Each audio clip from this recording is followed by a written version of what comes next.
Sometimes after a certain age, you start feeling invisible. Maybe it's in the way people stop looking at you the same way, or how the compliments slow down. But I want to gently challenge that today. I've seen firsthand that beauty doesn't fade with time. It changes, deepens, becomes something quieter but just as real. Let's walk through 12 signs that prove you're still very much a beautiful woman, even if you don't always feel it. Another quiet sign of beauty that many women overlook is the way they carry themselves. Not in youth's hurry, but with a certain grace that only time can teach. As we grow older, posture becomes more than just how we sit or stand. It reflects how we feel inside. And too often, with age, we start to curl inward, not just physically, but emotionally. Shoulders drop, heads lower, and before we know it, we've made ourselves small without meaning to. But dignity doesn't depend on age. It shows in how you hold your body, even gently, even with help. I think of Helen, 76, from Albany, New York, who used to be a bookkeeper. She came to one of my group sessions after recovering from hip surgery and told me something I'll never forget. I started noticing that when I sat up straight, I felt stronger, not just my back, but in here, she said, tapping her chest. Another client, Bernice, 81, from Louisville, walks with a cane but never hunches. She told me she greets every morning by lifting her arms and stretching toward the ceiling, whispering, "I'm still here." These simple, quiet acts of posture became small declarations of presence. They didn't come from pride, they came from self-respect. One of the easiest ways to begin is to stand near a wall once a day. Let your head, shoulders, and back gently touch it, and take 3 slow breaths. No strain, no stiffness, just a reminder to yourself, I'm still standing. Your posture is not about perfection, it's about presence. And when you walk into a room, whether it's crowded or quiet, how you carry yourself still speaks louder than words. Something that quietly radiates beauty, even when you might not notice it, is the way you take care of yourself, not with flashy makeup or expensive clothes, but in small, steady acts of care. After 70, many women stop putting energy into their appearance, not because they don't want to, but because they feel it no longer matters. But I've seen again and again that it does matter, not for others, but for you. Taking care of yourself tells your body and mind, I still value me. I remember Nancy, 81, from Fresno, California. Every morning, without fail, she applied a soft shade of pink lipstick. Nothing bold, just a familiar ritual. She told me, it's not for anyone else. When I pass the mirror, it reminds me that I'm not invisible. Then there was Darlene, 74, a widow from Tampa, who wore her favorite scarf to the grocery store every Thursday, the same scarf her husband once complimented. It makes me feel remembered, she said. These gestures may seem small, but they anchor us. They say, I am still here and I still matter, and I still... One of the simplest ways to return to this habit is to pick one daily ritual just for yourself. Brushing your hair slowly, choosing an outfit with care, moisturizing your hands. Something gentle, regular, and yours. There's a quiet power in how you show up for yourself. Even in small ways, your attention becomes affection, and that more than anything keeps your beauty alive and shining. One of the most deeply attractive traits I've seen in older women is something we rarely talk about, the ability to truly listen. Not just hear, but really listen. In a world that moves quickly and interrupts often, your calm, patient presence becomes something special. And yet, many women over 70 feel like their voice doesn't carry weight anymore. What they don't realize is that their quiet attention often carries more weight than words ever could. I remember Linda, 70, from Des Moines, who met with me during a senior wellness class. She shared how every afternoon she sits outside on the bench by her apartment building. A younger neighbor started joining her now and then, not to chat, but to talk. She tells me things I think she doesn't even tell her mum, Linda said, smiling. Then there was Grace, 79, from Portland, who said her adult son calls her weekly just because I let him say what he needs to without fixing it. These women weren't trying to offer advice. They were offering space, and that in itself was healing. What often helps is setting aside 5 or 10 minutes each day to be fully present with someone, a call with a friend, a chat with a neighbor. Don't worry about saying the right thing. Just listen without rushing to respond. Your ability to listen is a quiet form of love. In a noisy world, it's rare and deeply beautiful, and it's something that never fades with age. There's a certain kind of beauty that doesn't come from how you look, but from how you handle life, especially when you can laugh at yourself. After 70, many women feel like they have to take everything more seriously, like aging is something solemn. But the truth is, humor, especially about your own little forgetful moments or quirks, brings lightness to the room, and people feel it. That kind of warmth is deeply attractive because it shows confidence and ease. I think of Barbara, 74, from Kansas City, who once walked into a cafe wearing mismatched shoes. She noticed only when someone pointed it out, and instead of being embarrassed, she burst into laughter. "Well, at least they're both comfortable," she said. Everyone around her laughed too, not at her, but with her. Another woman I worked with, Elaine, 77, from Sacramento, told me she sometimes forgets why she walked into a room. "I just say hello to the room and wait until it tells me why I'm there," she joked. That attitude, it lifts people up. It shows that aging doesn't mean you've lost yourself. It means you've let go of pretending to be perfect. One thing that helps is to keep a little journal where you write down the funny, odd, or unexpected things that happen during the week, and share one with someone you trust. It turns little stumbles into shared smiles. Laughter is a sign of life, not weakness. When you can smile at yourself, others smile too. And in that moment, your spirit shines brighter than any wrinkle ever could. Something I've noticed again and again in truly magnetic older women is the quiet confidence they give off, not by talking about themselves, but by making others feel stronger.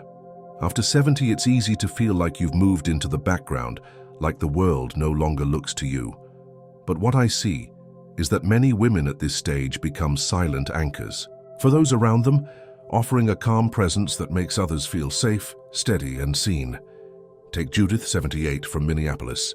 She volunteers at her local library, helping seniors learn how to use tablets.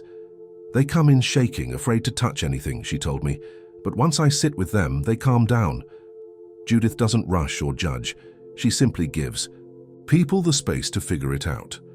Another woman, Brenda, 80, from Richmond, helps young mums in her apartment complex by watching their toddlers for an hour now and then.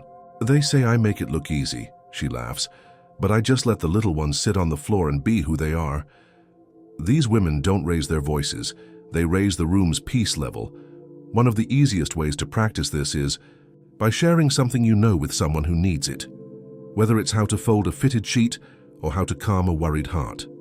Start with one small thing this week. Confidence at this age isn't about proving anything. It's about being a steady light when others flicker, and you may not even realize it.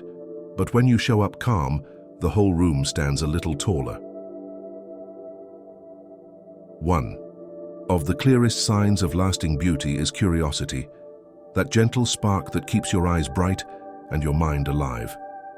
After 70, some people believe they've learned all they need to learn, or that trying something new is for younger folks. But I've found that when older women stay curious about people, ideas, hobbies, they seem to glow from within. There's something deeply attractive about a woman who still wants to grow, who still looks at the world and says, "What else can I discover?" I think of Deborah, 73, from Asheville, who joined a community class in conversational French. "I'll never visit Paris," she told me, "but I love how the words sound in my mouth." Her eyes sparkled when she practiced. Another woman, Anita, 75, from Reno, started learning how to identify birds just by their songs. "It gives my walks a purpose," she said. "Every new bird is like a little surprise." Neither of them did it for praise. They did it because staying interested made them feel more alive. And that energy? It draws people in more than any hairstyle or makeup ever could. One of the easiest ways to nurture your curiosity is to pick one new thing this month, a class, a book, a small project, and follow it just for the joy of it. No pressure, no goal, just exploration. Staying curious is like keeping a window open in your heart. The breeze of wonder comes in, and with it, your presence feels fresh, open, and quietly radiant. There's a kind of grace that doesn't come from perfect balance or youthful energy. It comes from how you move through the world when you no longer rush. After 70, movements may slow down, steps might become smaller, and the body asks for more care. But that slowness carries something beautiful. It's not weakness in its intention, it's presence. And when a woman moves with awareness and softness, it creates a calm, grounded beauty that others feel, even if they can't name it. I once met Marion, 75, from Charleston, at a wellness retreat. She had arthritis in her knees and walked with a cane, but you'd never guess she felt limited. Every movement she made, pouring tea, adjusting her shawl, greeting someone, had a kind of quiet ceremony to it. "I just try to make peace with how I move now," she told me. Another woman, Frances, 80, from Detroit, told me she used to be embarrassed by how long it took her to get up and out the door. "Now I treat it like a dance," she said. "My pace, my rhythm." Both of them turned what could feel like a loss into something almost poetic. Their presence didn't demand attention, it invited it gently. One simple way to connect with that kind of grace is to give yourself extra time for basic routines, whether it's getting dressed or walking to the mailbox. Let slowness become a choice, not a burden. Moving gently is a quiet kind of strength. When you stop rushing, the world starts to match your pace, and in that space, your elegance naturally shines through. One of the most overlooked forms of beauty in older women is the sound of their voice. Not the pitch or tone, but the calm, steady rhythm that comes with years of speaking truth and care. After 70, some women begin to speak less, either because they feel unheard or because the world seems too loud. But I've noticed that when they do speak, their voice carries a kind of grounding that younger people lean into. It's not about volume, it's about presence. I think of Susan, 80, from Boise, who reads bedtime stories to her great-grandchildren over the phone. "They say my voice makes them feel safe," she told me with a warm smile. Another woman, Judith, 77, from San Antonio, shared how she leaves voice messages for her niece every week, little notes of encouragement. She told me she saves them and replays them when she's feeling low. These women aren't public speakers. They're just honest, steady, and kind. And their voices, a little slower, maybe a bit softer, hold weight because they come from a place of lived experience and genuine care.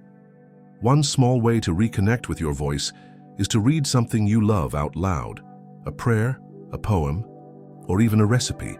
Let your own ears hear your sound. It's more comforting than you think. Your voice has history in it, and even when it shakes a little, it speaks volumes. Let it be heard, because when you speak, people feel not just the words, but the years behind them. There's a quiet beauty that lives in honesty, the kind that doesn't try to impress or pretend, but simply exists as it is. After 70, many women stop feeling the need to perform or prove anything, and in that space, something rare happens. They become completely themselves.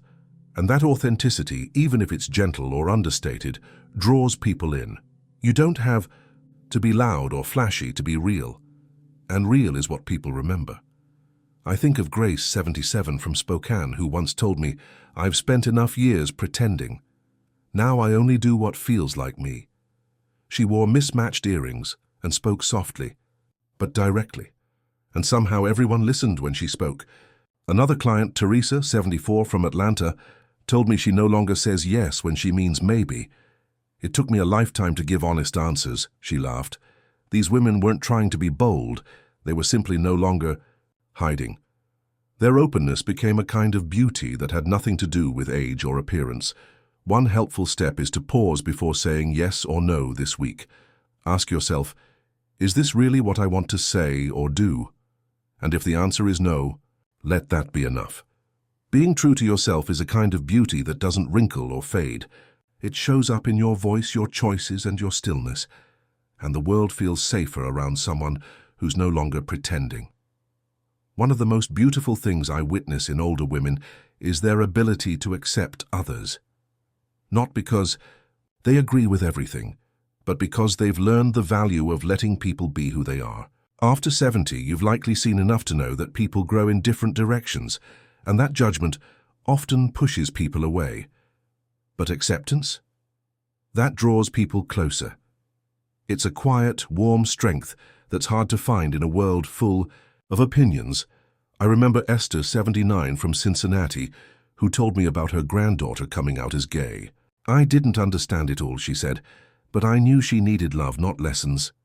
That one choice, and to listen, not correct, strengthened their bond in ways no words ever could. Another woman, Myra, 82, from Tucson, told me she makes tea for her new neighbor every Friday. She's different from me in every way, she said, but we find peace in each other's company. These women didn't change who they were to connect with others. They opened their hearts a little wider, and that made all the difference. One small practice that helps is this. The next time someone says or does something you don't quite understand, pause and say silently, "Let me meet them where they are." That moment of grace can shift the whole tone. Acceptance is not about giving in, it's about giving space. And when you offer that space, you become a quiet refuge for others. That kind of peace is rare and incredibly beautiful.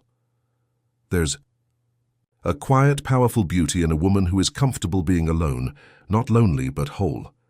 After 70, many women have lost partners, outlived friends, or simply found themselves spending more time in their own company.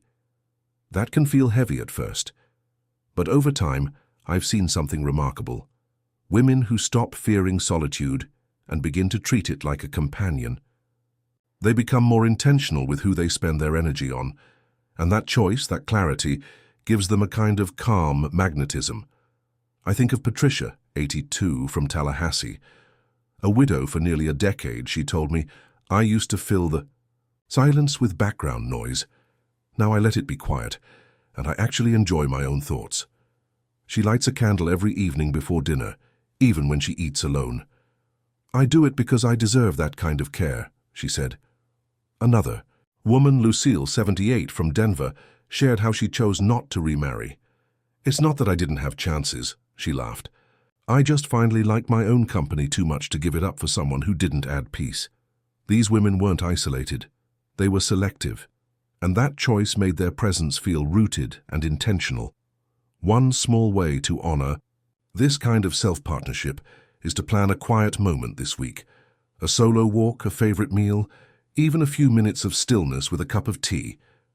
Let it be something just for you. Choosing your own company isn't a sign of loss, it's a sign of growth.